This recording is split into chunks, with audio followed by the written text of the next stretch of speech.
আসসালামু আলাইকুম রহমতুল্লাহ।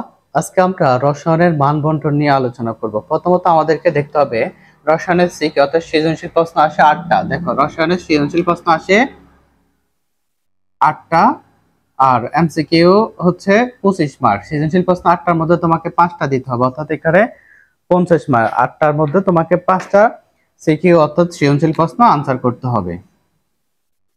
এই 5টার মধ্যে তোমাকে এই 5টা আনসার করতে হবে 8টার মধ্যে। এবার দেখো, এই 8টা সৃজনশীল প্রশ্ন কোন কোন অধ্যায় থেকে আসবে না কোন কোন অধ্যায় থেকে আসতে পারে, তুমি কিভাবে 5টা সৃজনশীল প্রশ্ন সমাধান করতে পারো, অর্থাৎ সবগুলো অধ্যায় না পড়েও, অর্থাৎ সবগুলো অধ্যায় ছাড়াও তোমার পক্ষে যে প্লাস পাওয়াটা সম্ভব, আমরা সেই বিষয়টা নিয়ে আলোচনা করব। প্রথম আসি আমরা যে 8টা সিকিউ বা 8টা সৃজনশীল প্রশ্ন আসবে, 8টা সৃজনশীল প্রশ্ন আসার সম্ভাবনাটা কিভাবে, আমরা কোন অধ্যায় থেকে কতটুকু হতে পারে। দেখো, প্রথম আসি রসায়নের ধারণা, পদার্থের অবস্থা। এই দুইটা অধ্যায় থেকে সৃজনশীল প্রশ্ন খুবই কমে আসে। এবার সেই পদার্থের গঠন, পর্যায় সারণী, রাসায়নিক বন্ধন, মৌলের ধারণা ও রাসায়নিক গণনা। এই যে দেখো, এখানে যে অধ্যায়গুলো আছে, এই পদার্থের গঠন, পর্যায় সারণী এবং রাসায়নিক বন্ধন, এই তিনটা অধ্যায় খুবই গুরুত্বপূর্ণ। এই তিনটা অধ্যায় থেকে সৃজনশীল প্রশ্ন আসতে পারে দুইটা। এই তিনটা অধ্যায় থেকে দুইটা প্রশ্ন আসতে পারে। এবং কথা হচ্ছে যে তোমাকে রসায়নের ক্ষেত্রে এই তিনটা অধ্যায় পড়তে হবে মাস্ট। এই তিনটা অধ্যায় না পড়লে পরবর্তী যে অধ্যায়গুলো আছে এই অধ্যায় তুমি ভালোভাবে বুঝবা না। অর্থাৎ এই তিনটা অধ্যায় যদি তুমি ভালোভাবে না পারো, এগুলো তোমার পক্ষে সমাধান করাটা সম্ভব হবে না, অর্থাৎ এগুলো বোঝাটাও তোমার জন্য কঠিন হবে।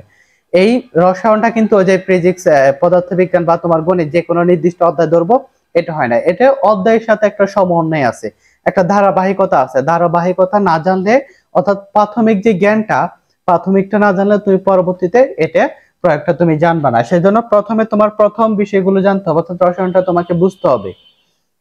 রসায়নটা যদি না বুঝো, পরবর্তী অধ্যায়গুলো তোমার পক্ষে সমাধান করাটা খুবই কঠিন হয়ে যাবে। সেজন্য প্রথম অবস্থায় তোমার প্রথম অধ্যায়গুলো পড়তে হবে, পদার্থের গঠন, পর্যায় সারণী এবং রাসায়নিক বন্ধন। কারণ পর্যায় সারণী তুমি না জানলে বা মূল সকল বিষয়গুলো তুমি জানবা না, রাসায়নিক বন্ধনটা তোমার জানতে হবে।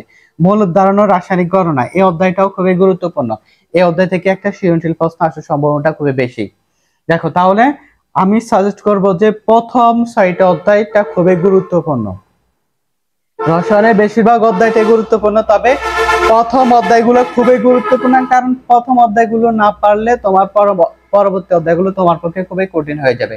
এবার আসি, দেখো এই যে সপ্তম অধ্যায় রাসায়নিক বিক্রিয়া, রসায়ন ও শক্তি। রাসায়নিক বিক্রিয়া, রসায়ন ও শক্তি, মনে করে আমরা এখান থেকে একটা আসবে। এবার দেখো, রাসায়নিক বিক্রিয়া ও রাসায়নিক শক্তি, এই দুই অধ্যায় থেকে সমন্বয় করে একটা আসতে পারে, নয়তো আলাদা আলাদা করে একটা আসতে পারে। রাসায়নিক বিক্রিয়া, রসায়ন ও শক্তি। তারপর আছে অ্যাসিড ক্ষার ও খনিজ ধাতু, অ্যাসিড ক্ষার ও সমতা। এই অধ্যায়টাও গুরুত্বপূর্ণ, অ্যাসিড ক্ষার ও সমতা। তারপর হচ্ছে খনিজ সম্পদ ও ধাতু অধাতু, খনিজ সম্পদ ও জীবাশ্ম, আমাদের জীবনের রসায়ন। এই যে খনিজ সম্পদ, ধাতু অধাতু এবং খনিজ সম্পদ ও জীবাশ্ম, এই দুইটা অধ্যায় থেকে 3টে প্রশ্ন আসার সম্ভাবনাটা বেশি। দেখো, এবং বিশেষ করে এই দুইটা অধ্যায় সমন্বয় করে দুটো অধ্যায় থেকে 3টা সিকিউ, 3টা সৃজনশীল প্রশ্ন আসতে পারে। তাহলে আমাদের সৃজনশীল প্রশ্ন হচ্ছে কটা, এখানে 3টা, এখানে হচ্ছে 4টা, মোট হচ্ছে 7টা। এবার আমাদের জীবনের রসায়ন এই অধ্যায় থেকে খুবই কম আসে, আসার সম্ভাবনাটা খুবই কম। আমরা রসায়নের কোন অধ্যায়কে চাইলে একেবারে বাদ দিয়ে দিতে পারি না। ঠিক আছে, রসায়নের অধ্যায়গুলো মিলে জিলে বা কয়েকটা অধ্যায় থেকে, এটা থেকেও আসার সম্ভাবনা একটু আছে। মনে করো এই 2 অধ্যায় থেকে একটা প্রশ্ন আসবে, তবে 2 অধ্যায় মিলে হবে না, যে কোনো আলাদা একটা অধ্যায় থেকে আসবে। এবং খনিজ সম্পদ ও জীবাশ্ম আমাদের জীবন রসায়ন, এটার সাথে এটা সমন্বয় করে দিতে পারে। অর্থাৎ এটা থেকে হয়তো প্রাথমিকটা দিতে পারে, বা এটা থেকে ইয়াগুলো দিতে পারে, পরবর্তী প্রশ্নগুলা। তবে এটা থেকে আসার সম্ভাবনাটা খুবই কম। এবার দেখো, আমাদের সবচেয়ে গুরুত্বপূর্ণ অধ্যায়গুলো, অংশগুলো আমরা দেখি। প্রথমে 4টা অধ্যায় গুরুত্বপূর্ণ, তৃতীয়, চতুর্থ, পঞ্চম এবং ষষ্ঠ। এই 4টা অধ্যায় খুবই গুরুত্বপূর্ণ, এবং দশম এবং 11তম অধ্যায়টা, এই দুইটা অধ্যায় থেকে খুবই প্রশ্ন আসবে। 3টা প্রশ্ন আসবে এই দুইটা অধ্যায় থেকে। এবং রাসায়নিক বিক্রিয়া, রসায়ন ও শক্তি, এটা সমন্বয় করে পড়বা। যে কোনো অধ্যায় থেকে আসতে পারে, নয়তো উভয় অধ্যায় থেকে আসতে পারে। অ্যাসিড ক্ষার ও ক্ষমতা, এটা থেকে আসলে আলাদা এই অধ্যায় থেকে একটা আসবে, কিন্তু এটা থেকে আসার সম্ভাবনাটা আছে, আবার না আসার সম্ভাবনাটা আছে, কারণ তোমাকে যে কোনো ভাবে 8টা মিলাই দিতে হবে, 8টা তোমাকে মিলে দিতে হবে। এবার হচ্ছে 8টা তো আমরা সমাধান করবো না, তবে 8টা আমাদেরকে প্রস্তুতি রাখতে হবে যে আমরা 8টা যেন কমন আসে, সেই জন্য অন্তত আমাদেরকে এখানে 5টা যেন আমরা সমাধান করতে পারি। এই 5টা সমাধানের জন্য প্রথম যে 6টা অধ্যায়, এই 6টা অধ্যায় ভালোভাবে পড়বা। এই প্রথম এই 4টা অধ্যায়, তৃতীয় অধ্যায় থেকে ষষ্ঠ অধ্যায় পর্যন্ত তোমাকে খুবই ভালোভাবে পড়তে হবে, কারণ এইগুলো তো বলছি, এগুলো ভালোভাবে তোমাকে বুঝতে হবে। এগুলো যত ভালোভাবে বুঝবা তাহলে দেখবো পরবর্তী অধ্যায়গুলো তুমি ভালোভাবে বুঝবা। তাহলে এই 3টা অধ্যায় তো একই সাথে পড়বা, মৌলের ধারণা গণনা, এটা থেকে একটা সৃজনশীল প্রশ্ন আসার সম্ভাবনা বেশি, খুবই বেশি, এটা থেকে একটা আসবে। এবার স্কিপ করার জন্য আমরা আমাদের যে বিষয়টা, বা আমরা 2-3 অধ্যায় যে না পড়ে, 2-3 অধ্যায় না পড়ে এখানে রসায়ন এটা খুবই কম, তবে চাইলে তুমি যে কোনো একটা অংশ বাদ দিতে পারো। যদি তোমার যে 5টা প্রশ্নে তোমার কমন পেতে চাও বা 5টা প্রশ্নের সমাধান পেতে চাও, তোমার সবগুলো অধ্যায় পড়াটা সম্ভব না, তাহলে রাসায়নিক বিক্রিয়া, রসায়ন শক্তি, তবে রাসায়নিক বিক্রিয়াটা তোমাকে পড়তে হবে। রাসায়নিক বিক্রিয়া আমি রসায়নের ক্ষেত্রে অধ্যায় স্কিপ করাটা খুব বেশি এটাকে প্রাধান্য দেই না, কারণ রসায়নে আসলে একটা অধ্যায় স্কিপ করা যায় না। এর কারণ হচ্ছে রসায়নটা অধ্যায়গুলো একটা সামঞ্জস্যপূর্ণ, অর্থাৎ একটা ধারাবাহিকতা আছে। তোমার প্রাথমিকভাবে এই অধ্যায়গুলো পড়তে নিচে গেলে তোমার অধ্যায়গুলো সহজ হবে, কিন্তু তুমি যদি হুট করে এইসব অধ্যায়গুলো না পারো, মনে করে কেউ এইসব অধ্যায়গুলো বুঝে না, সেই খনিজ সম্পদ ও জীবাশ্ম বা খনিজ সম্পদ, ধাতু অধাতু এই অধ্যায়টা ধরছে, তার জন্য এটা খুবই কঠিন হবে এবং সে বুঝবেই না। যদি আগের অধ্যায়গুলো না পারে বা একটা ধারাবাহিকতা না থাকে, তাহলে তার জন্য বোঝাটা খুবই কঠিন। তবে রসায়নের জন্য তোমাকে খুব বেশি সৃজনশীল প্রশ্ন প্র্যাকটিস করার প্রয়োজন নাই, তোমাকে বোর্ড বই, টেক্সট বইটা তোমাকে ভালো করে দেখতে হবে। টেক্সট বইয়ের যে নিয়মটা আছে, এই নিয়মগুলো তোমাকে আগে জানতে হবে। এই নিয়মগুলো জানার পরে তুমি তারপর সৃজনশীল প্রশ্ন প্র্যাকটিস করতে পারো, টেস্ট পেপার বা যাই হোক সাপ্লিমেন্ট থেকে তুমি সৃজনশীল প্রশ্নটা প্র্যাকটিস করতে পারো। এবার আসি পাস করার বিষয় নিয়ে। যারা মনে করো রসায়নটা বেশিরভাগই পাস করে, কারণ রসায়নে ফেল করার সংখ্যাটা খুবই কম। সায়েন্সে বিজ্ঞান শাখার মধ্যে রসায়নে ফেল করার সম্ভাবনাটা খুবই কম। তারা প্রথম অধ্যায়গুলো দেখবা, পদার্থের গঠন, পর্যায় সারণী, রাসায়নিক বন্ধন। এই অধ্যায়গুলো দেখলে মোটামুটি রসায়নটা খুব সহজে পাস করা যায়। রসায়ন পাস করার জন্য খুব বেশি পড়তে হয় না, এবং A+ জন্য রসায়নটা খুব বেশি পড়ার প্রয়োজন না, কিন্তু তোমাকে মানে মোটামুটি পড়তে হবে। যেরকম পদার্থ বিজ্ঞানে যেরকম তোমার খুব ভালোভাবে পড়তে হয় বা সবগুলো মনে রাখতে হয় যে তোমার কিভাবে প্রশ্নটা আসে, কারণ পদার্থ বিজ্ঞানের প্রশ্নটা বোর্ডে অনেক কঠিন হয়।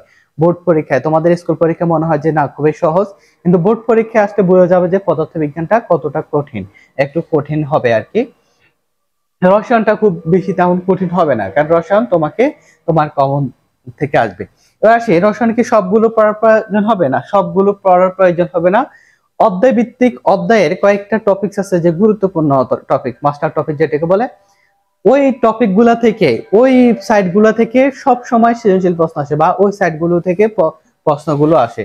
সেজন্য তোমাকে পুরো বই পড়ার প্রয়োজন হবে না, পুরো অধ্যায় পড়ার প্রয়োজন হবে না। যেগুলো গুরুত্বপূর্ণ টপিক সেগুলো থেকে পড়লে তোমার মোটামুটি কমন চলে আসবে, এবং সেগুলো থেকে পড়লে কমন চলে আসবে। তুমি এটা কিভাবে বুঝবা যে কোন টপিক গুলা গুরুত্বপূর্ণ? এই জন্য তোমাকে সৃজনশীল প্রশ্ন প্র্যাকটিস করতে হবে, যে বোর্ডে কিভাবে প্রশ্ন এসেছে বা সাপ্লিমেন্ট বা টেস্ট পেপার থেকে তোমাকে এগুলো দেখতে হবে। দেখে তুমি এটা তোমাকে সমাধান করতে হবে। যে কয়েকটা সৃজনশীল প্রশ্ন দেখলে বুঝবা যে কোন অংশ থেকে প্রশ্ন আসছে, এবং কয়েকটা সৃজনশীল প্রশ্ন সমাধান করার পরে দেখা যাবে যে তোমার মোটামুটি অনেকটা হয়ে গেছে। কিন্তু নিজেকে শুধুমাত্র বোর্ড বই, টেক্সট বুকের মধ্যে সীমাবদ্ধ রাখবা না। নিজেকে টেক্সট বুকের মধ্যে সীমাবদ্ধ রাখা যাবে না, তোমাকে গাইড থেকে, সাপ্লিমেন্ট থেকে বা টেস্ট পেপার যে জারটা আছে ওখান থেকে তোমাকে সৃজনশীল প্রশ্ন প্র্যাকটিস করতে হবে। সৃজনশীল প্রশ্ন প্র্যাকটিস করা ছাড়া তোমার পরিপূর্ণ প্রস্তুতিটা হবে না। তোমাকে পরিপূর্ণ প্রস্তুতির জন্য তোমাকে অবশ্যই সৃজনশীল প্রশ্ন প্র্যাকটিস করতে হবে। এবার আসি এমসিকিউ। এমসিকিউর জন্য তোমাকে প্রায় সবগুলো অধ্যায় পড়তে হবে, একটা ধারাবাহিকতা রেখে তোমাকে সবগুলো অধ্যায় পড়তে হবে। সেজন্য বলছি না রসায়ন স্কিপ করার মতো এমন কোনো অধ্যায় না, বা আলাদা কোনো টপিকস নাই। ঠিক আছে, এমসিকিউ 25 মার্ক, এটা মোটামুটি রসায়নে এমসিকিউটা মোটামুটি সহজ হয়, ফিজিক্সের তুলনায় সহজ হয়। দেখো এমসিকিউ আর প্র্যাকটিক্যাল, তাহলে প্র্যাকটিক্যালে তোমার কত আসবে? প্র্যাকটিক্যাল আমরা এটা দিই, প্র্যাকটিক্যালে মনে করো 25-এ তোমার 23-25-এ আসবে, এমসিকিউতে 25, তোমাকে এই সৃজনশীল প্রশ্ন পেতে হবে 40 মার্ক। 40 মার্কের জন্য 4টা প্লাস অর্থাৎ 5টা প্রশ্ন সমাধান করলে তোমার 40 প্লাস চলে আসবে। টার্গেট রাখতে হবে 40 প্লাস, কারণ এখানে 40 প্লাস পেলে ওখানে খারাপ ভালো মিলে তোমার এ প্লাস চলে আসবে। এমসিকিউ যদি খারাপও হয় তোমার গড়ে এ প্লাসটা চলে আসবে। তাহলে এই যে সময়টা আছে এই সময়টা এখন থেকে তুমি কাজে লাগাও, তোমার সর্বোচ্চটুকু দিয়ে সময় দিয়ে তুমি কাজে লাগাও, তাহলে দেখবা যে খুবই কম সময়ের মধ্যে তুমি মোটামুটি নিজের পড়াটা কভার করতে পারো। তাহলে মনোযোগের সাথে পড়তে হবে, মনোযোগের সাথে পড়লে দেখবা যে তোমার পড়াটা খুব দ্রুত হয়ে গেছে। তো আজকে এখান পর্যন্ত, আল্লাহ হাফেজ। আবার পরবর্তী ক্লাসে আমরা ভিডিও আসবো। তো সবাই ভালো থাকবা, ধন্যবাদ।